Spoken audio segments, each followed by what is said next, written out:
Assalamualaikum warahmatullahi wabarakatuh. Kembali lagi di pelajaran IPS. Kita hari ini akan membahas interaksi antar ruang. Tujuan kita pada pembelajaran hari ini yang pertama adalah menjelaskan pengertian tentang konsep ruang. Yang kedua, menjelaskan pengertian interaksi antar ruang. Yang ketiga, menyebutkan contoh interaksi antar wilayah di Indonesia. Yang keempat, menyebutkan contoh interaksi keruangan yang terjadi di wilayahnya.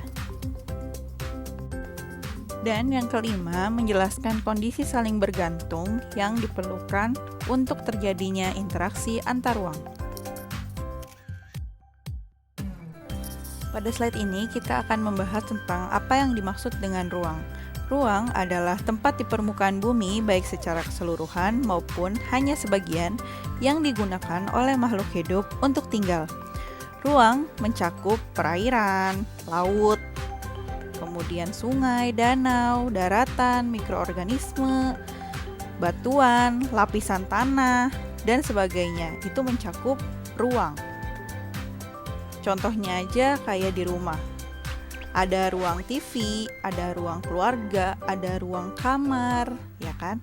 Itu juga mencakup pengertian dari ruang. Setiap ruang memiliki karakteristik tertentu yang membedakan antara ruang yang satu dengan ruang yang lainnya. Karakteristik inilah yang kemudian menciptakan keterkaitan antar ruang di permukaan bumi. Nah, tadi kan kita udah bahas, setiap ruang itu memiliki karakteristik tertentu. Apa sih karakteristik ini? Nih, dari contoh kedua gambar di slide ini, kita perhatikan yang wisata Bromo dulu nih. Di wisata Bromo, kalian bisa lihat karakter dari orang pegunungan itu pasti dia pakai bajunya yang lebih hangat karena cuacanya dingin, ya kan? Kemudian wisatawan yang datang pun pasti akan memakai baju hangat gitu kan. Terus makanan-makanan yang disediakan pasti lebih cenderung orang-orang memilihnya makanan yang hangat kayak mie, terus habis itu teh hangat kayak gitu. Coba kalian bandingkan dengan wisatawan yang datang ke Bali dengan suasana Bali yang pantai. Pasti kan kalian lebih ingin minum minuman yang dingin, ya kan, yang menyegarkan karena kan suhu udaranya panas. Kemudian ketika wisatawan Bali pasti yang datang menggunakan baju-baju pendek, ya kan, kaos-kaos yang adem seperti itu. Jadi udah tahu ya karakternya dari dua wilayah tersebut pasti beda. Nah, itulah yang disebut dengan karakteristik perbedaan ruang.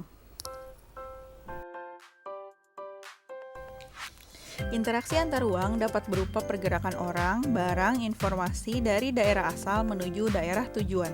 Menurut Binarto, interaksi merupakan suatu proses yang sifatnya timbal balik dan mempunyai pengaruh terhadap tingkah laku baik melalui kontak langsung ataupun tidak langsung.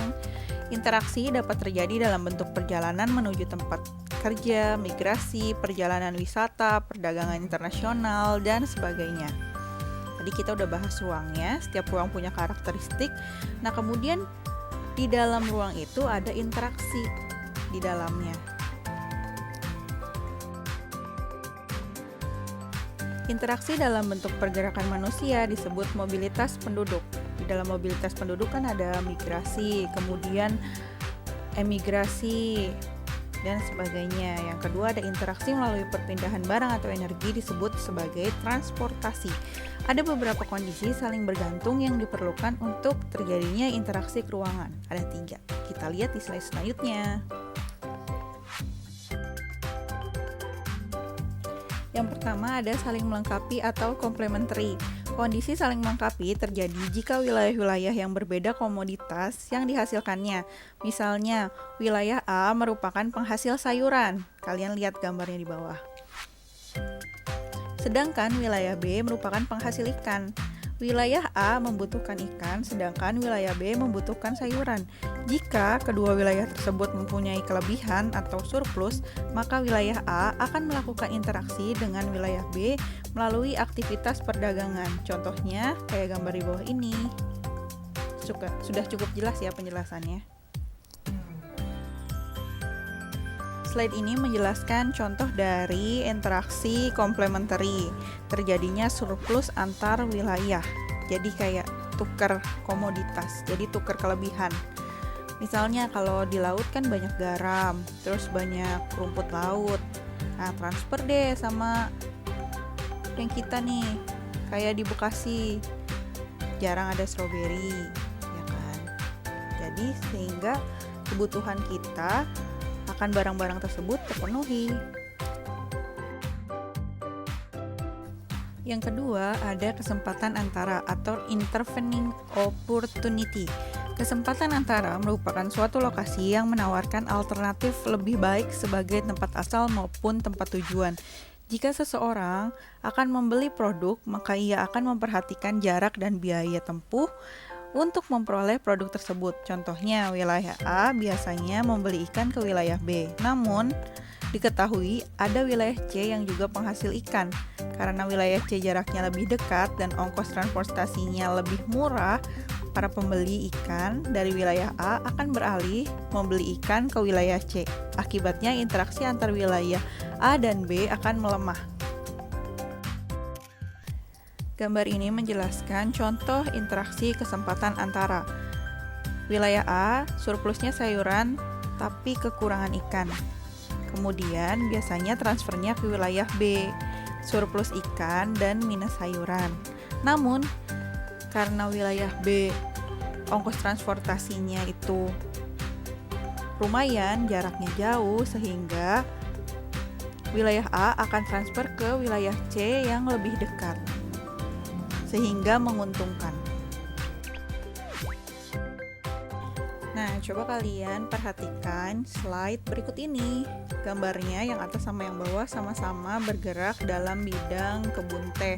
Sama-sama kebun teh, tapi berbeda tempat. Yang atas itu kebun teh di Gunung Mas Bogor dan yang bawah itu kebun teh di Bandung. Nah, gimana hubungannya sama kesempatan antara? Misalnya kita, wilayah Bekasi, lebih cenderung lebih dekat mengambil teh ke Bogor atau ke Bandung. Misalnya ke Bogor karena ongkosnya lebih murah, kemudian lebih dekat, seperti itu.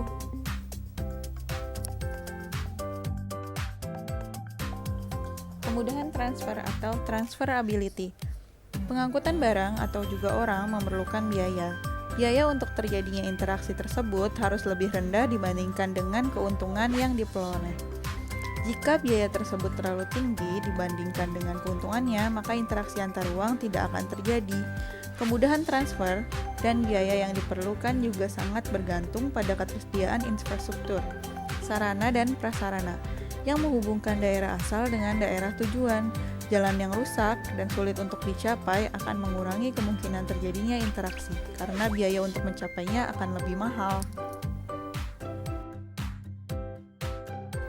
Nah, contoh gambar ini merupakan contoh dari transferability. Kita ambil contoh dari mobil pengirim barang atau kontainer yang besar-besar akan lebih memilih jalan tol dibandingkan jalan yang rusak, berlubang, jalan setapak atau jalan daerah yang membuat macet. Karena kalau lewat tol dia lebih efisien, jadi lebih cepat mengantar barangnya. Kemudian ongkos dan biaya kirimnya akan lebih hemat kalau cepat sampai.